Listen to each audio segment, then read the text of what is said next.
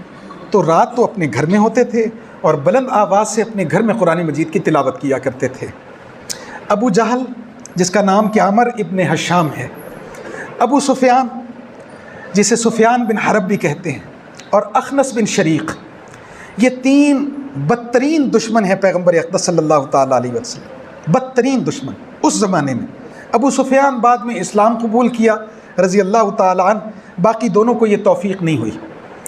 نبی کریم صلی اللہ تعالیٰ علیہ وسلم جب دن میں قرآن مجید کی تلاوت کرتے تو یہ روکتے اور ٹوکتے اور لوگوں کو بھی بہکاتے اور پھسلاتے, پیغمبر اقدس صلی اللہ تعالیٰ علیہ وسلم پر الزام تراشیاں کرتے.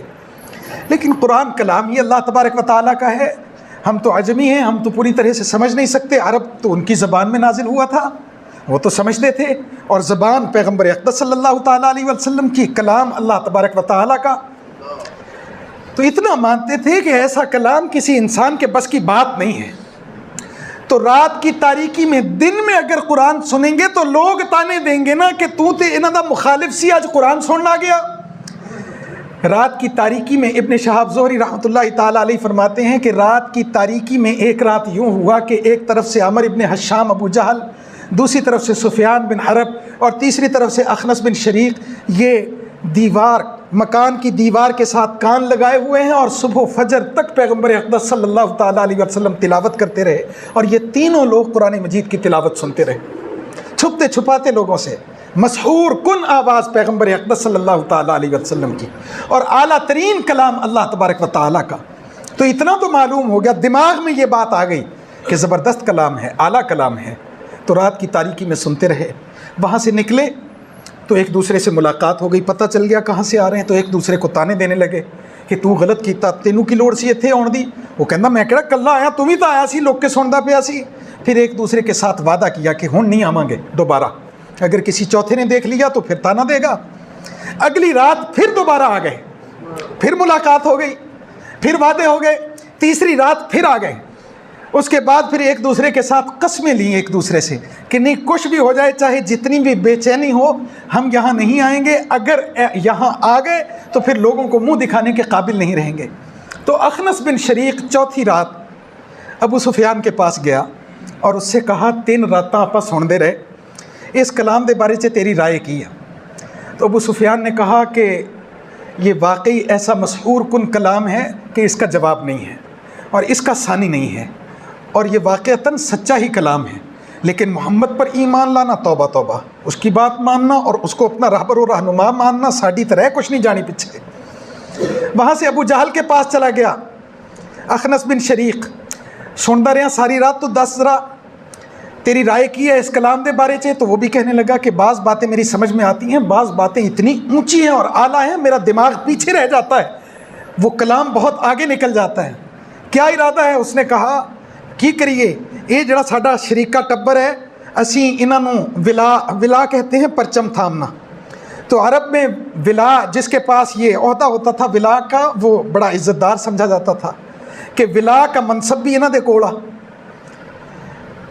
پھر سقایا کہا کرتے تھے اس کو، جو جس قبیلے کے ذمے ہوتا تھا حاجیوں کو اور طواف کرنے والوں کو پانی پلانا، یہ بھی بڑا اعزاز ہوتا تھا، تو یہ منصب بھی ان کے پاس ہے۔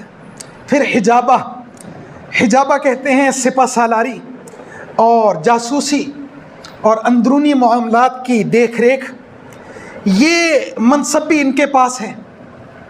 تو ایک تو ویسے ہی ساڈے کو نمبر لے گیا، سقایا ان کے پاس، حجابہ ان کے پاس، ولا ان کے پاس، لیکن ہم نے بڑی کوشش کی اس شریکے نو نیواں دکھاؤਣ واسطے نا، انہاں نے روٹی کھڑائی، اسی پھر لوکاں نو اینی روٹی کھڑائی کہ انہاں تو پیچھے نہیں رہے، اسی انہاں نے پانی پلایا، اسی لوکاں نو سبیلا لا کے انہاں پانی پلایا، اسی پیچھے نہیں رہے۔ انہاں نے حاجیاں دی خدمت کیتی، اسی بھی پھر اینی خدمت کیتی، اسی پیچھے نہیں رہے، اسی انہاں دے موڈے دے نال موڈا لایا، اسی انہاں دے برابر رہے۔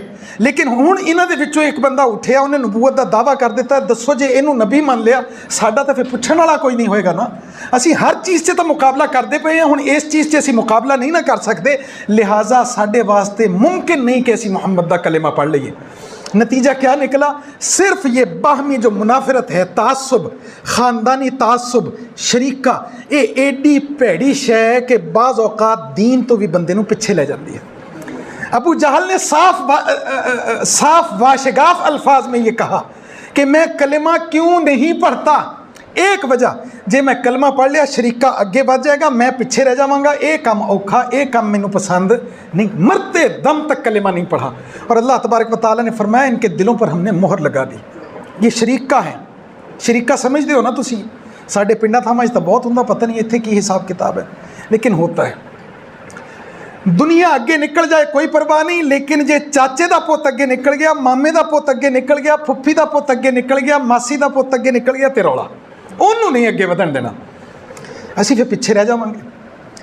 یہ اتنا بڑا جرم ہے۔ قرآن نے اس زمانے کے لوگوں کے دلوں سے اس زنگ کو اتار دیا اور ان کو صاف اور شفاف بنا دیا، ایسا صاف اور شفاف بنایا کہ زمین پر چلتے تھے، عرش پر جنتوں میں ان کے پیروں کے چلنے کی آوازیں سنائی دیتی تھی، ایڈا اچا کر دیتا قرآن نے۔ نبی کریم صلی اللہ تعالیٰ علیہ وسلم نے اسی قرآن کے متعلق فرمایا فیہ نور العقل فہم العقل، یہ جڑا قرآن ہے نا، یہ وچ عقل دا فہم اگر او دا جوہر ہے تو اس قرآن دے وچ، و نور الحکمہ، حکمت دانائی دی روشنی وہ بھی اس سے قرآن سے ہے، و ینابیع العلم، اور علم دا چشمہ، علم دا منبع، علم دا مرکز وہ بھی اللہ تبارک و تعالیٰ دی کتاب قرآن ہی ہے۔ تین چیزیں، فہم العقل قرآن، نور الحکمت قرآن، منبع علمی قرآن، لیکن اس قرآن کو ہم نے پس پشت ڈال دیا ہے، اس کی طرف ہماری توجہ ہی نہیں ہے۔ جتنے احکام و مسائل آپ کے سامنے پیش کیے جاتے ہیں وہ اسی قرآن سے تو اخذ کیے گئے ہیں، لیکن ساڈا ایمان چونکہ اس قرآن تے کمزور ہے، لہٰذا اسی انہاں گلاں نوں منن واسطے تیار نہیں۔ یہ ہم جو گھر بیٹھے چاہتے ہیں کہ مدینہ کی ریاست قائم ہو جائے، اللہ کی کتاب اور محمد عربی صلی اللہ تعالیٰ علیہ وسلم کے فرمان کے بغیر یہ ممکن نہیں ہے، یہ ہو ہی نہیں سکتا۔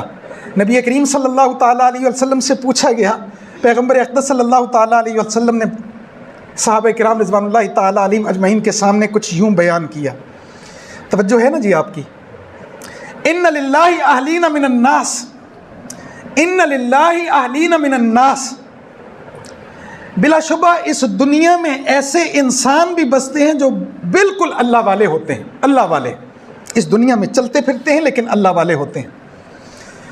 تو صحابہ نے فوراً پوچھا من ہم یا رسول اللہ، اللہ کے رسول کون ہیں وہ اللہ والے لوگ جو دنیا میں ہیں، انسانوں میں سے ہیں اور واقعتاً اللہ والے ہیں، اور آپ کی زبان سے یہ نکل رہا ہے کہ وہ اللہ والے ہیں؟ پیغمبر اقدس صلی اللہ تعالیٰ علیہ وسلم فرمایا ہم اہل القرآن و خاصتہ، وہ خاص اللہ تبارک و تعالیٰ دے بندے آ، وہ اہل القرآن ہوندے آ، انہوں نے قرآن نال لو لائی ہوندی ہے، انہوں دا تعلق قرآن نال ہوندا ہے، انہوں دا پڑھن، انہوں دا پڑھان، انہوں دا عمل، انہوں دا کام، انہوں دی سوچ، انہوں دی فکر، انہوں دا نظریہ قرآن دا نظریہ ہوندا ہے، انہوں دا جینا مرنا اللہ تبارک و تعالیٰ دی کتاب قرآن ہوندی ہے۔ قرآن نال لو لا لئی، اللہ تبارک و تعالیٰ نے اپنا بندہ بنا لیا۔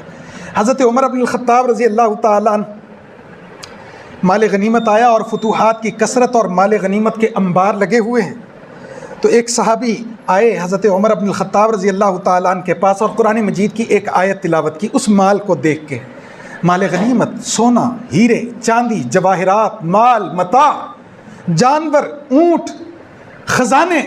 عمر رضی اللہ تعالیٰ عنہ کے پاس گیا اور خوشی اور مسرت کے ساتھ کہنے لگا کہ امیر المؤمنین، ان چیزوں کے متعلق اللہ تبارک و تعالیٰ نے قرآن مجید میں کیا ہی خوبصورت بات فرمائی ہے۔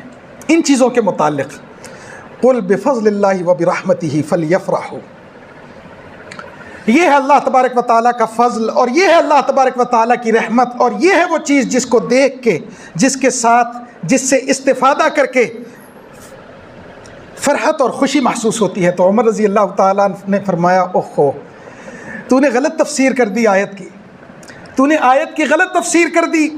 جس مال کو تو اللہ تبارک و تعالیٰ کی اس آیت کے ساتھ جوڑتا ہے، اللہ کی اس آیت کا تعلق اس مال کے ساتھ ہے ہی نہیں۔ قل بفضل اللہ وبرحمتہ فبذلک فلیفرحوا هو خیر مما یجمعون، یہ قرآن مجید کی آیت ہے۔ قل بفضل اللہ، اے پیغمبر صلی اللہ تعالیٰ علیہ وسلم آپ فرمائیے یہ اللہ تبارک و تعالیٰ کے فضل سے ہے، وبرحمتہ، اور اللہ تبارک و تعالیٰ کی رحمت ہے، فبذلک فلیفرحوا، اور اس نعمت پر تمہیں فرحت اور خوشی ہونی چاہیے۔ ہوا خیر مما یجمعون، جنہ چیزاں نو تسی جمع کر دے پھر دے انہاں تمام چیزاں تو یہ چیز بہتر ہے۔ تو اس صحابی سے کہا یہ مال متاع اس آیت سے مراد نہیں ہے، بلکہ آیت سے مراد اللہ تبارک و تعالیٰ کی کتاب قرآن ہے۔ قل بفضل اللہ، اللہ کا فضل کیا ہے؟ قرآن۔ ورحمتہ، اللہ کی رحمت کیا ہے؟ قرآن۔ فبذلک فلیفرحوا، کس چیز دے ملن تے خوشی ہونی چاہیے ہے؟ قرآن۔ ہوا خیر مما یجمعون، جنہ چیزاں اسی جوڑ کے رکھ دیں انہاں چیزاں تو بہتر کیڑی چیز ہے؟ اللہ دی کتاب قرآن۔ اس قرآن کے ساتھ لو لگائیں گے تو مدینہ کی ریاست کی بنیادیں میری اور آپ کی گلی اور محلوں میں دوبارہ سے اللہ نے چاہا تو استوار ہو جائیں گی، بنیادیں رکھی جائیں گی۔ وہ وقت آئے کبھی پھر ہم دیکھیں کہ ریاست مدینہ کیسی ہوتی ہے اور اس کے لوازمات کیا ہوتے ہیں اور اس کے فوائد کیا ہوتے ہیں۔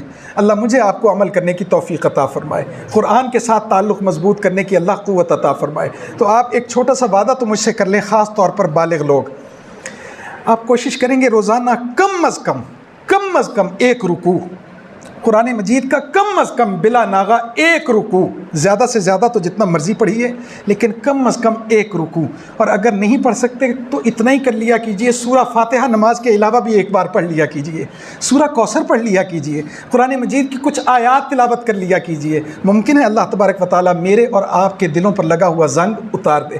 وآخر دعوانا ان الحمد للہ رب العالمین۔